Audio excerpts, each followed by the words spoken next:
You're listening to the Deep Purple Podcast, a fan podcast about one of the most legendary bands of all time, Deep Purple. We take a look at the music, history, and people behind the band Deep Purple and beyond.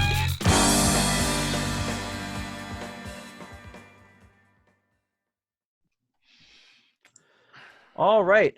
Our first guest is Mr. James Curl, the author of this Ronnie James Dio, a biography of a heavy metal icon. Get the glare out of there. So James, thank you so much for stopping by our show. Hey, thanks for having me. Our pleasure. So, excellent book. Lots of great firsthand accounts of Dio and stories about his background and his history and lots of really awesome stuff. So, I guess if you could start us off, just tell us a little bit about what was your gateway into Dio? How did you discover Dio and get interested? Probably back in the 80s, MTV, watching, Holy Diver and Last in Line, all the songs off those albums that were on MTV. And, everybody back in the 80s, when I was a kid, we were playing Dungeons and Dragons because video games weren't really that huge yet. So we played Dungeons and Dragons and listened to Ronnie James Dio. So that's what got me started with Ronnie. Perfect match right there. Mm-hmm. Yeah, with all of his dragon-esque and medieval-esque lyrics. It's amazing to think that they played Dio on MTV. Right. Yeah. Before it became, I mean, I guess that was a little bit more popular back then, but so in the book, you tell some really great stories about him growing up and playing the trumpet and how that, he thinks that like that trumpet control or that breath control is what gave him that big voice. What in researching your book, like how much did you go into his early beginnings and what it was like as a child growing up? As much as I could. I interviewed a couple of the guys that were in his early bands, and just any information I could get from those guys went into the book. Basically everything I could get, which wasn't a whole ton, but I've since learned some other stuff that I would love to add, like back in, which didn't go in the book, Ronnie and the guys used to wear leather jackets as they did in the 50s, and he was part of a group. You can call it a gang or a group or a club called the Angels, and I wish I could have got that in the book, because I was talking to one of his childhood friends I'm friends with on Facebook, and but I interviewed those guys that were in Ronnie and the Red Caps back in the 50s and Ronnie and the Rumblers. All that information I put it in the book, anything I could get. That's awesome. So Ronnie's there's a lot of talk like in the book about how it kind of goes all back and forth, like from your experience from talking to people. Everyone that talks about him, well, for the most part, seems to talk very positively about him, like being the most generous, open like guy in the world, but also that there was this kind of maybe mean streak with him too. Like what did you learn about that kind of the dichotomy there is within Ronnie there? I did learn that he was a very generous individual, which I didn't know at all, particularly with some of the charities he was involved with, like Children of the Night. And I have a quote in there from I can't remember the lady's name now that runs Charity of the Night, but she said Ronnie was extremely generous with his time and money. He was very giving. But yeah, he did have a tough guy streak. And Claude Schnell talks about it at times too, when Claude and I talk about Ronnie. Despite being a little guy, he didn't take any crap from anyone. And even Vivian Campbell, when I interviewed Vivian said Ronnie had a very hard exterior at times.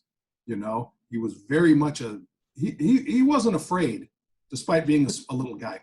Well, and Vivian bore the brunt of that sometimes. Right. Boy, yeah. So John, growing up, John is kind of who introduced me to Dio. Me and my cousin Jeff, we lived next door to each other, and John was kind of our gateway. And I think my first entryway to him was with him in Black Sabbath. John, where was your first, where would you first kind of gather your first impressions of Dio? Like when I got into him? Yeah. I was trying to think about it, like how I got into him. I definitely got into him from the 80s. Like I found out about Sabbath and Rainbow and everything afterwards, kind of like how I did with a lot of my favorite bands, like kind of like Coverdale and Whitesnake, how 87 album was the entry point. We found out there was this whole history beforehand. That was kind of the same with Ronnie, especially after he passed away. And I found out there was even more of a layer to dig into with his 50s stuff and everything. But I think it was just the same thing as everything else, was like the like magazines and like videos on MTV. It's like if you were into that type of music, then you got interested in kind of the residual like acts that went along with it. Like if you liked like Sabbath, then eventually you're going to hear about Dio, and you'll hear about Rainbow and so on and so forth. So and when I heard his stuff, it like immediately like, you know, resonated with me. I think around the time I got into him was around his newest album was Lock Up the Wolves. So that was early 90s, like 1990, I think. Even though it was my least favorite, that was like the new album at the time. So that was the video Wild One that was playing on MTV all the time. And then I kind of went backwards, and I got his videos, which actually I dug out for the podcast, which I don't usually do. But this was the one, the Special from the Spectrum VHS. Oh yeah. I've got the same one. which I used to have on like all the time in the background. It's like one of my favorite shows, and that was like got me like hooked on Ronnie, the visuals, and you know, just how cool he was. Yeah, wow, they really brought a lot to that show. A lot going on, a lot of visuals, and just an amazing performance. So you were talking kind of the toughness about Ronnie. There's a great story in your book about they went into like some kind of bar and somebody threw a fork at him. That's right. Mickey Lee Sewell told me that story. I interviewed him. And he said Ronnie turned around, "Who threw that fork at me?" You know, and he said that was Ronnie. He said Ronnie wasn't about to take shit from anyone. You know? The way you painted the picture in that book, it seemed like that scene in Pee-wee's Big Adventure when he goes into the biker bar, and like I just imagined that scenario where everyone just kind of turned around and saw him and threw the fork, and then he's like, "Who threw that fork?" And everyone shut up and was completely silent. Yeah, like Mickey said, the whole place went quiet. It could have gone so much worse for him. Sure, and you know, you're talking like Mickey said, not very big guys at all. But Ronnie just stood up and he said, "Everybody shut up," and nobody said a word. And then they kind of got scared when they walked out. They got went a little faster, and then they ran to their car. You know, there was a bunch of truckers in there and big biker guys. So, but that was Ronnie. You know, he was tough. He, you know, grew up in a tough neighborhood in a tough time. You know, That is but great. a very nice guy too. And it seemed like from the I think I remember from your book, but you kind of listed all the heights of all the people and the elves, and he was one of the taller ones, right? If That's not the right. tallest. His cousin Dave Feinstein is actually 5'1". Jeez. And Ronnie topped out at about 5'4". And I talked to Dave too, and Dave said, "Yeah, that's true. He is taller than me, you know." And then and I can't remember, the other guys were, you know, 5'5", 5'6". So. Yeah, that's another great era of Ronnie's music is Elf. Good stuff.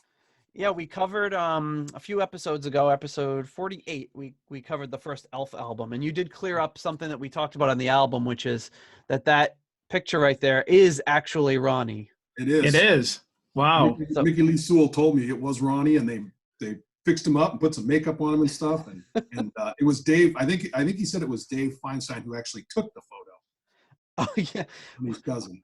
We had a little debate on that, and we always, growing up, getting that album as kids, we were listening to it forever, and we always just assumed it was Ronnie on the front, but we were on the episode real, like, we had never really kind of verbalized it before. We're like, is that him? We're not really sure. So it's great to have that cleared up. But yeah, Dave Feinstein did some really great work on that album too.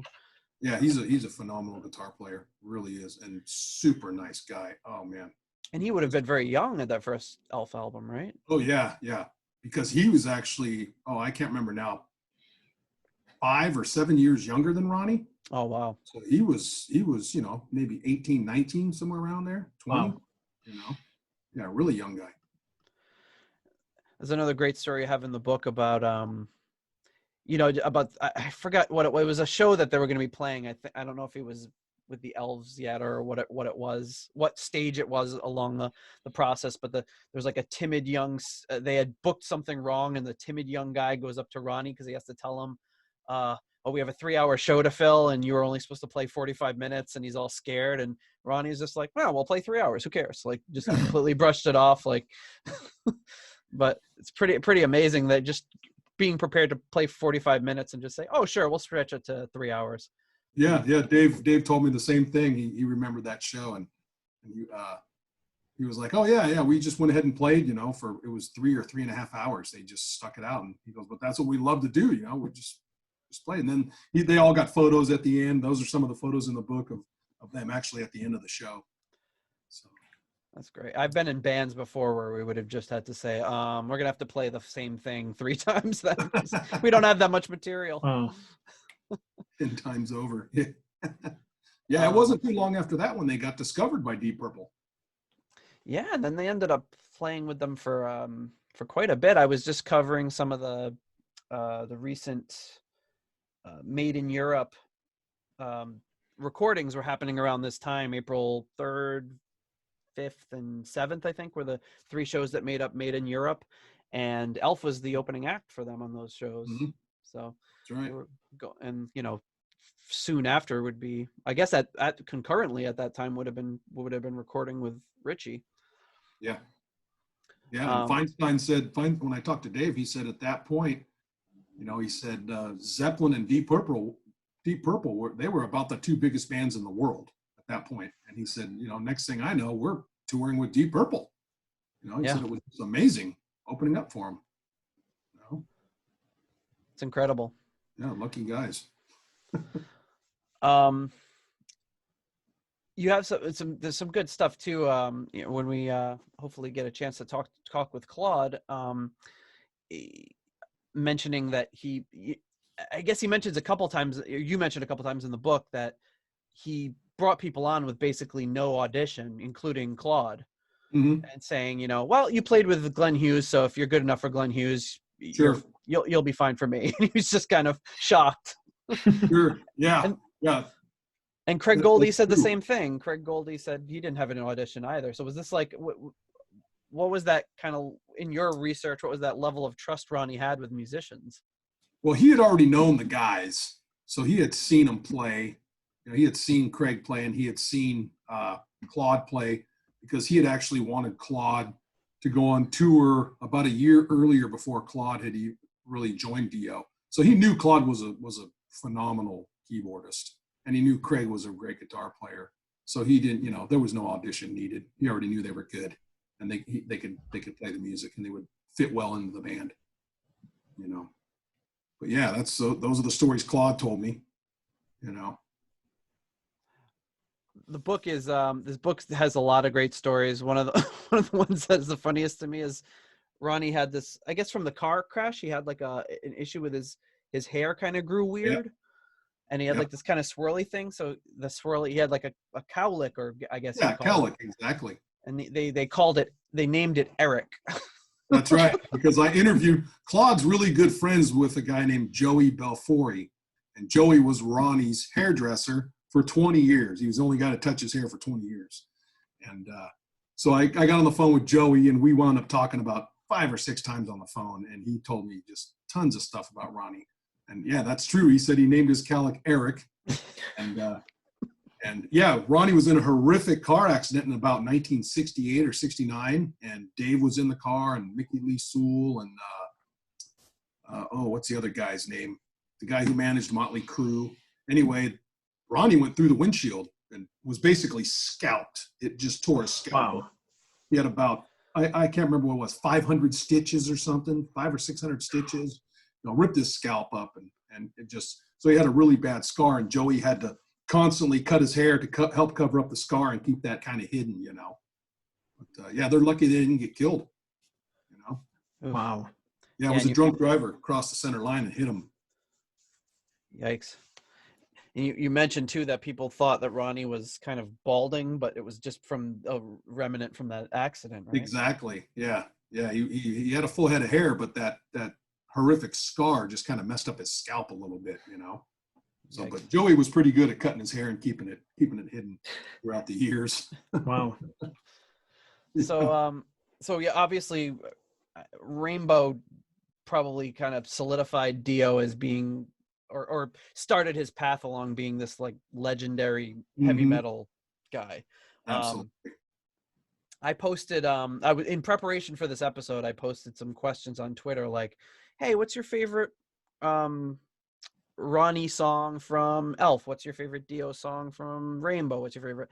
Thinking, I just want to kind of get a consensus. And when I did the one for Rainbow, I got like 300 replies.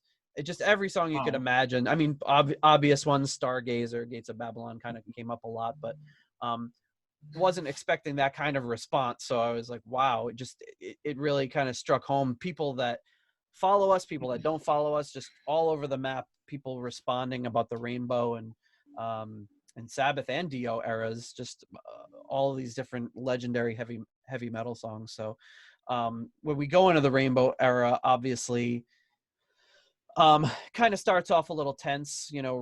Richie takes on Elf and then basically just kind of uses it for parts, takes Ronnie and builds a new band around it.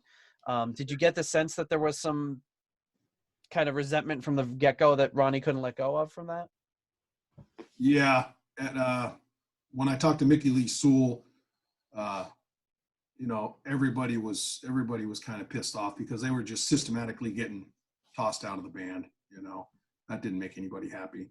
And Ronnie didn't like it, but it was Richie's band. So, it was what it was, I guess. But yeah, it was kind of a bad thing, getting rid of everybody like that. And I thought they were great as they were, but I talked to Colin Hart, who was part of the whole Deep Purple and Rainbow. And, he said it was just Richie's quest to find the perfect band, his ultimate quest to find the perfect band, but he constantly has a revolving door, But, yeah, it was kind of a crappy thing to do to the guys, they were great. And of course, Rainbow's legendary. I mean, I can't even tell you how fantastic those guys are. Oh, and I'm sure Yeah, they're, unbelievable stuff. In the we've only covered the first 2 Rainbow albums on the show, but obviously we're going to cover them all. And we've been listening to them for years, and they're just it's exceptional stuff. And, anything with Dio though is his. As a frontman and as just somebody with some power in his voice, is just it's hard to beat him. Yeah, and you couple that with Richie Blackmore, great guitar player. Oh man, they certainly made a great team, music wise. So with in the Rainbow era, we've got obviously even just the short time that Dio was with the band, it was, like you said, a revolving door, lots of people in and out, and eventually he makes the decision to leave. It sounds like a lot of the themes that come up with Ronnie in the book and what you read about him is he's very much a band guy, and you can see it in interviews with him when he's looking through albums and saying like, oh, there's too many pictures of this one person and not enough of the band. He's very much about the band as a unit. And from your talking to all of these bandmates of him, do you get the feeling that he did have kind of that his ego was in check, or that he lived up to that what he said about being like a really big fan of the band? I would say so, absolutely. However, I would also say that he was the leader. You know what I mean? He was the leader, but he was definitely a band guy. I would agree with that absolutely. But there was no question about who ruled. Yeah, You know, The guy you don't want to throw a fork at. it was his band. Yeah, exactly. The guy you don't want to throw a fork at. It was his band, but he was definitely a band guy. So some obvious, the tension between him and Vivian, and it seems like in your book you said that they kind of had mostly mended it before Ronnie's passing, which is good because it was pretty ugly there for a little bit.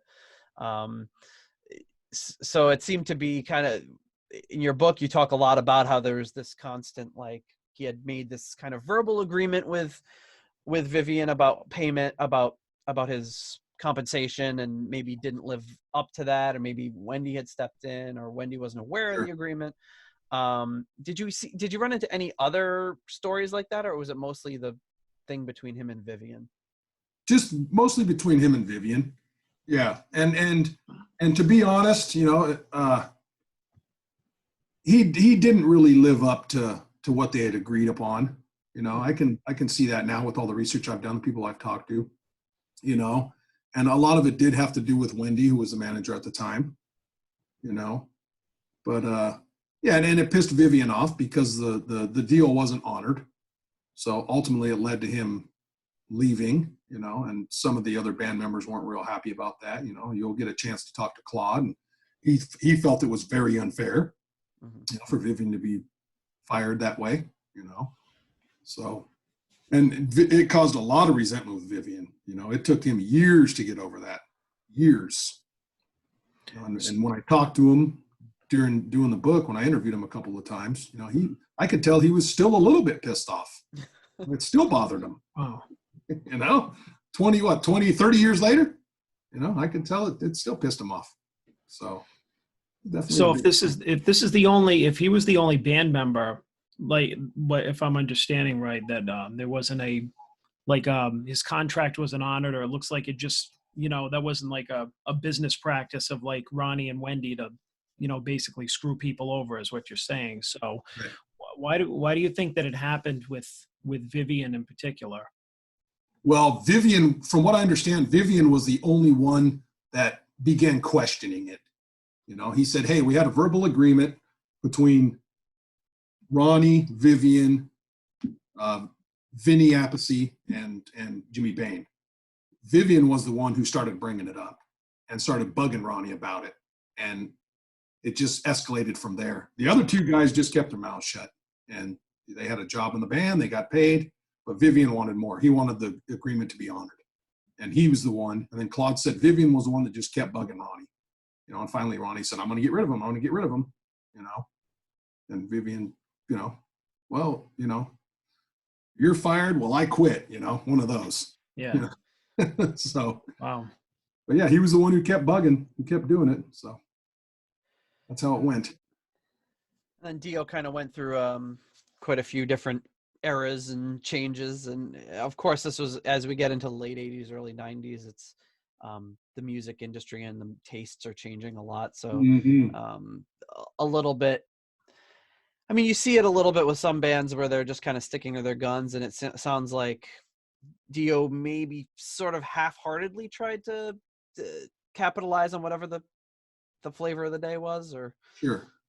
You saw that with some other bands. Where did you see that with Dio? Oh, when they did Strange Highways, yeah. The album Strange Highways and Angry Machines, they changed up big time, and a lot of fans weren't happy about that. Some fans liked it, but I would say the majority at the time didn't like it.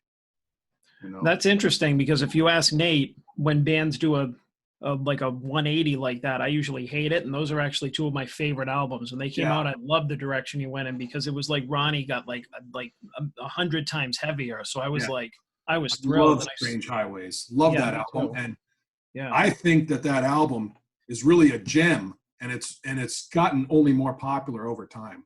And I talked to Jeff Pilson. I've interviewed him because I did a Dawkins book recently, and he loves that album too. Loves it. And he says he can see it too, that it's far more popular now than it was when it first came out. It just took, 20 years for everybody to figure it out. I think it works out that way a lot of the time. It seems like in the moment that you're I don't know, selling out or whatever you want to call it, selling out or not being true to whatever your original, everyone's got their own things to say. We talk about it all the time with Deep Purple, and people say, Sure. oh, Richie, if it's not Richie Blackmore, it's not Deep Purple. And, people Yeah. people won't accept anything other than whatever their favorite lineup was. But it's good to see that in hindsight and looking back at it, that people can appreciate those albums a little bit more, not think of them as too much of a stylistic departure or what have you. Yeah. I don't think Ronnie sold out on those albums. I don't No, know. not at all. No, I- I mean, there was like, I can't have it, like Ronnie just was so diverse that I can't, like, it never occurred to me that he sold out on those albums. I just thought that he got like heavier. I was just like, okay, this is just like more of a spin on, because I mean, he was doing, hoochie coochie, whatever in the 70s. And then he was doing, Right.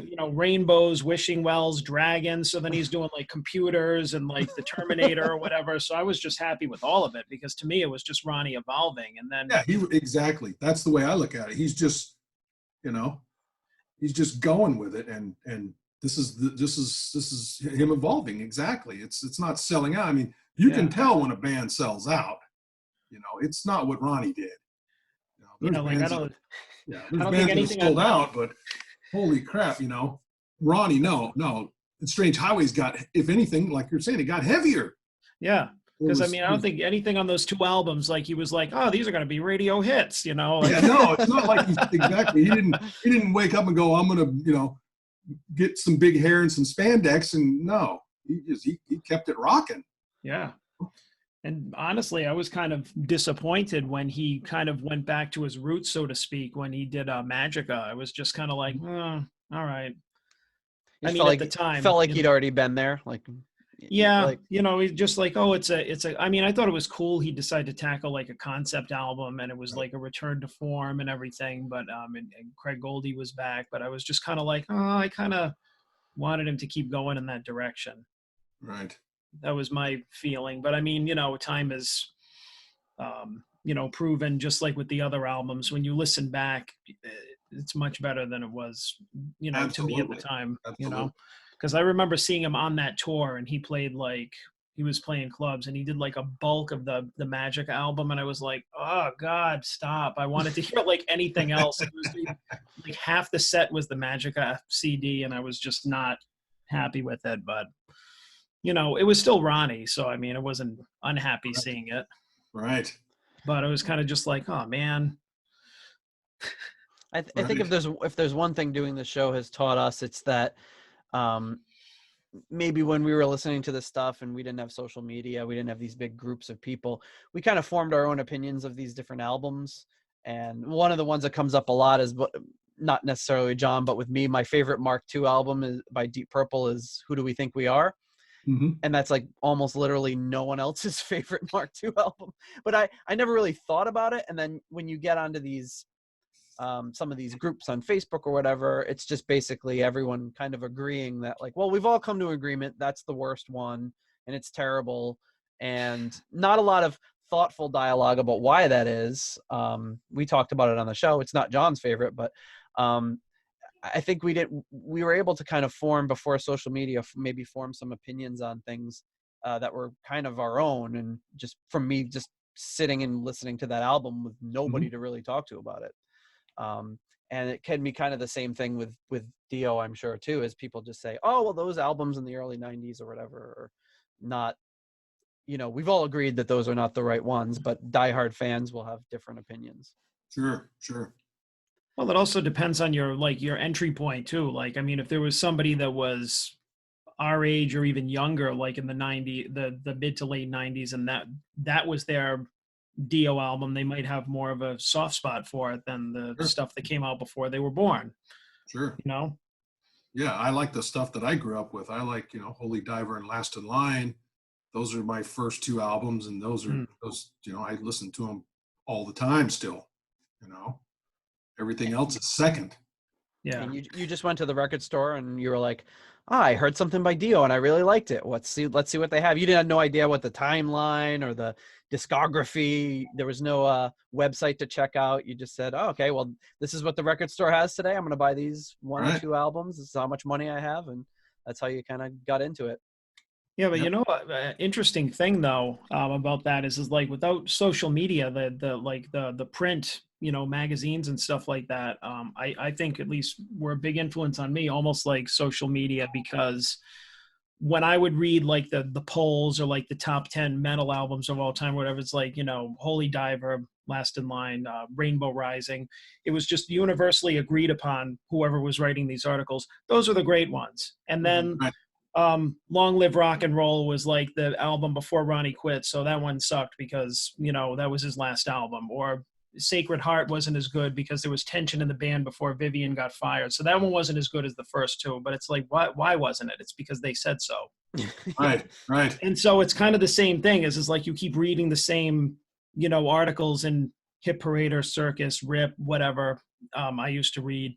And it was always the same opinions on the same albums. It's just like you can't challenge Last in Line. Like that's just it. That's the best. Everything else is garbage. You know, by the time he got to Dream Evil, it was just kind of like fluff. So it's like, you know, who's to say? Make your own opinions. But listen to yourself, yeah. So, but yeah, I mean, I went by those. That was kind of the early social media, so to speak, Sure. because I would just be like, oh, well, that I keep reading that album stinks, so it has to stink. And then I listen to it and be like, yeah, it stinks. And I don't know why, but, you know. So maybe it was like whoever the writers were for like Kerrang and Circus and all those, like those few guys, but now it's just like an echo chamber of thousands of them in message boards years ago and now in Facebook groups. And oh yeah, now you can get a million different, including ours, you know, as you can get everybody's opinion on earth about which albums are the best, and everybody I feel could get more of a fair shake. Just kind of like, you know, when we had our episode on Who Do We Think We Are, we actually had reasons for why we thought this song was good or this song wasn't good, not just bleh, everybody says it stinks. Right. Well, and I think it's also about what resonates with you and what speaks to you. And we always try to say, you know, I'm not saying this is the best. I'm saying this is my favorite. Like for whatever reason, I like this song. Like it doesn't mean it's the best song. Doesn't mean it's the worst. It's just for some reason what I like. Right. All right. So again, this book is really great. Highly recommend it. Going past this book, you know, you just said you were working on another book, right? That's going to be coming out soon. Yes. I just finished up a book on Dokken. Should be out in about 2 weeks. Oh, yeah. Very awesome. So by the time this airs, your book on Dokken will be out. That's great. Yeah. One thing I think we should probably talk about with Ronnie before we break is it comes up a lot in our circles, and we've talked about it in one of our episodes, is the Dio hologram tour.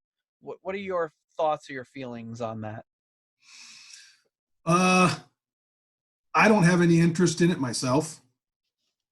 I guess if it makes the fans happy, you know, more power to them. But I'm not really big on it. I lean towards not being big on it.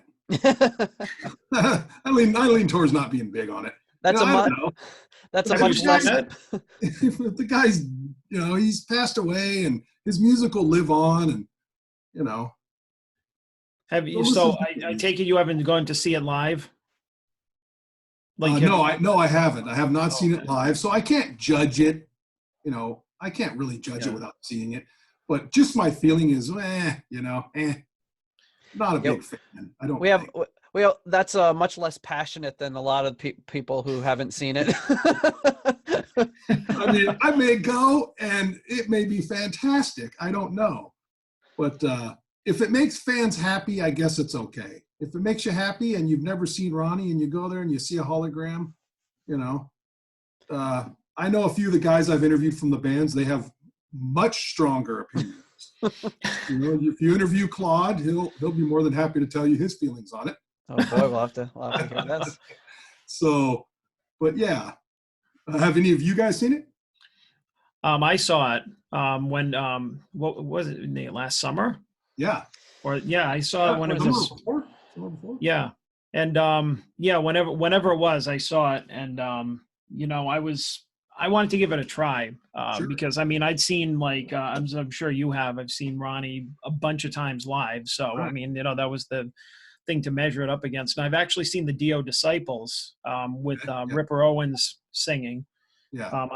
just Ripper Owens on vocals. So I thought that that was really a cool thing. And so when I saw the hologram and they said that they had, you know, perfected it or changed it from the last time that it was out, I'm like, oh, okay, maybe this will be good. And while I thought the show was impressive and the music, and I liked when the live vocalists came out, like Mhm. Ripper came out, and the other guy came out. What was his name? Do you remember his name, Nate?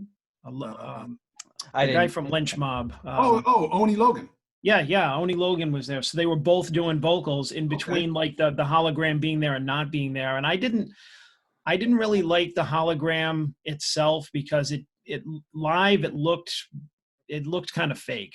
Like it looked like it wasn't done yet. It wasn't done baking.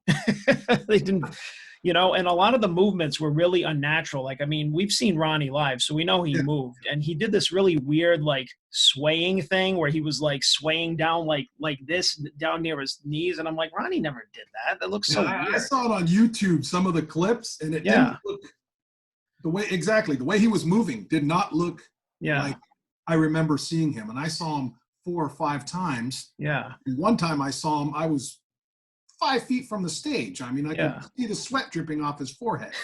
And yeah, I'm thinking, no, he did not do exactly same thing. He didn't do that. He didn't move like that. And I mean, I know it's not it's not a exact replica of like the experience of seeing him live, but it's just like if they were going to do it, then I don't know. I just feel like maybe a little more time could have been put into it before they rolled it out, I guess, because it wasn't really that impressive. But what I did like was there was a portion where the live band was doing the show, and they had like up on the screen they were showing shots of like I guess a show of in the mid 80s because Craig Goldie was in the footage, and it was kind of synced up to in that live footage of Ronnie singing. And I'm like, I would have even preferred that to seeing the hologram because it was more, I guess, kind of nostalgic or, Right. but I mean, overall, I thought the show was well done. The sound was good. I mean, you would have, if you closed your eyes, you would have sworn it was a live show with Ronnie singing. Right. Because I mean, and the the light show was great. The band was great. But yeah, the hologram, I probably wouldn't go see it again. I go see the Dio Disciples first because Right. that I've was seen them, just yeah. cool. Yeah, that was just cool seeing them doing justice to Ronnie's. Yeah, and I think that's great.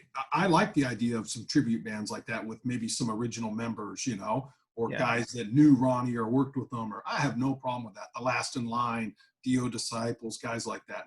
I think that's fantastic. But yeah, the hologram thing kind of turned me off a bit, you know. But yeah, I've seen the Dio Disciples and Last in Line a couple of times. They come here to Sacramento, and they always put on good shows, you know, and I really like it, really enjoy it. It's a good way to keep Ronnie's legacy in music going. You know? Yeah. And, you know, there's plenty of videos out there. If you want to see what it was like to go to a concert in the 80s, you know, they've got the Live at the Spectrum and all that. You know, you can watch the whole show, the whole concert, 2 hours, you know. Yeah. So, you know, but yeah, to each their own, I guess. If it makes them happy to go see you know, some young kid never got to see Ronnie, hey, I guess that's as close as you're going to get. So speaking of Ronnie themed events, have you been to the Dio the Dio Cancer the Ride for Ronnie? No, I've never been there, but I have been down to the Heavy Metal Hall of Fame a couple of times this past year when Don Dokken and Steve Vai and those guys were inducted, and then the year before. And I've been down to NAMM a couple of times, but I've never done the Ride for Ronnie or the bowling. I know they have an event where everybody goes bowling and Jack Black's there and all that. Yeah. I've never done either of those. I wouldn't mind doing that, you know, and maybe mingling with some people. You know? No, it was I had actually gone for the first time last May, and I'm bummed that this year it's obviously not going to happen. But it was really cool. I have a friend that lives in LA, and he invited me out there just for that. And he's like, don't get your expectations too high. It's not this big thing. It's just a small park and everything. And it was a small park, and they had like when I walked in, the Bullet Boys were playing, and it was cool. it was very cool. They had like, around the perimeter, they had tents with like, auction items, like all the money, and the entrance fee and everything, of course, goes to the charity. Wendy Dio was there. Eddie Trunk hosted it. They had like some like guest musicians like Dave Grohl, stuff like that. So it was just a cool like kind of afternoon in the park, seeing a bunch of guys like that playing. And they did some Ronnie songs, and they did some other 80s stuff, and it was just a really cool vibe. But it was a lot of fun, and knowing that like all the proceeds go to Sure. the Ronnie's cancer fund. Yeah, they really do the cool. same thing in Cortland, New York, where Ronnie grew up. They have a Dio Day out there, and once a year or once every 2 years, something like that. And I donated a bunch of books and stuff, and they give the money to a scholarship fund for the high school where Ronnie went, and then kid gets the money. Whatever kid wins the scholarship, he gets the money and stuff. So, but Dave Feinstein's a part of all that and everything. The Ronnie James Dio Scholarship Fund, I think it's called. So that's cool. They have a big Dio Day, and everybody shows up out there, and they have bands playing. And I was going to try to make it out there one of these days, fly out there and hang out in New York for a day. Sounds fun. Oh yeah, it does. That's awesome. So it sounds like Dio's legacy is alive and strong, despite whatever quibbles some may have with the hologram. He's definitely doing good. You talked in your book too about the statue. I'm sure you've seen it too, John. That statue of Ronnie in the Rock in Bulgaria. And I always thought it was just like, well, obviously in Europe they love metal. So, but in your book you mentioned that he had played a part in liberating some nurses that were being held hostage. Yeah, I can't remember that entire story now. But exactly. That was. So I guess there were some nurses from Bulgaria that were being held hostage in Libya, and Ronnie for somehow was played a part in liberating them after being held hostage for 8 years, and that was part of the reason why they built the statue. It wasn't just because it's Eastern Europe and we love metal here. Right. Yeah, they do. They definitely love him down there. I mean, he was like a god down there. Sure. And it's amazing to think of these kind of things that he did while he was alive, and even after his passing, these great charities and things that have sprung up, the scholarship and the cancer fund, that he's continuing to do good in the world, even though it's been 10 years since he passed. Well, there's even that story in the book where he talks a guy down from suicide. Oh, yeah. Somebody had told me that story, so I researched it a little bit, and I found out it was true. Wow. So I put it in the book there, and it's one of those stories that sounds made up. Like, no, that can't be. But there was other people that verified it. Said, "Oh yeah, that really happened. It really happened." Yeah, I was like, "Okay." So yeah, a guy was like was having some sort of mental issue. He was saying he would only talk to Ronnie James Dio, so they brought Ronnie James Dio. Well, they brought him down there. He drove down there and talked the guy down and went home like it was no big deal. Unbelievable. No, he wasn't a chest pounder, so he's like, "Yeah, no problem. help the guy out. I'm going back. See ya." It's like, okay. Well, what a guy and what a legacy he leaves behind. And thank you for giving us this great book. You'll have to check it out, Ronnie James Dio. It was really fun to write. I had so much fun. I interviewed so many great people, and everybody I interviewed was super nice. Vivian Campbell and Rowan Robertson and everybody. They were just really a great group of guys. That was one thing that surprised me, was how nice everybody was. Tracy G and just everybody. They were more than willing to just, here's my home phone number, call me. We'll talk. Okay. Yeah. I'm on the phone with Vivian Campbell. Holy crap. And just 2 or 3 interviews. No problem. And they're just really nice guys. They're all really nice. Maybe that comes. Ronnie is always well known for being someone who always made time for fans and would sign the autographs for as long as it took. And he must have created that sort of culture and atmosphere in his bands that his bandmates carry on to this day. Right. Yeah. Great. Absolutely. Was there anybody that you tried to get in touch with or wanted to interview that for one reason or another just didn't pan out?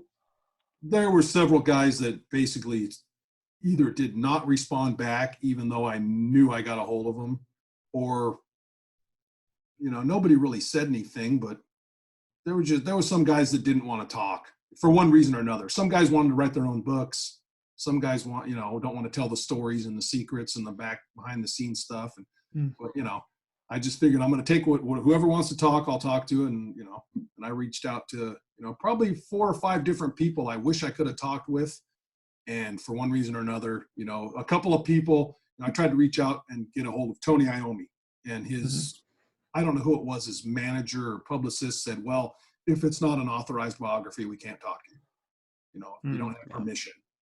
And I said, well, okay, So if I ran into a few of those, Richie Blackmore, same thing. If it's not authorized, I can't talk to you, So it would have been nice to talk to those guys, Oh, yeah. Just to be able to brag that I talked to, Tony Iommi or Richie Blackmore, would be cool. But but for the most part, I found that, about 75% of everybody I reached out to said yes. And, they were more than willing to help. It's great. Great. Yeah. Really cool. That's awesome. Well, I want to really thank you for coming to our little show, and talking about your great book. And anyone out there, if you're interested in learning about Dio, read Ronnie James Dio, A Biography of a Heavy Metal Icon by James Curl. Well, thanks for stopping by, James. Hey, thank you for having me. It's been a lot of fun. All right. You have a great night. You too. Thank you for listening to the Deep Purple Podcast. If you like what you hear and would like more episodes in the future, please donate on Patreon to support the show. You can also give us a rating on iTunes to help new people discover the show. You can follow us on YouTube, Instagram, Twitter, and Facebook for show updates. See deeppurplepodcast.com for more details. Thank you for listening.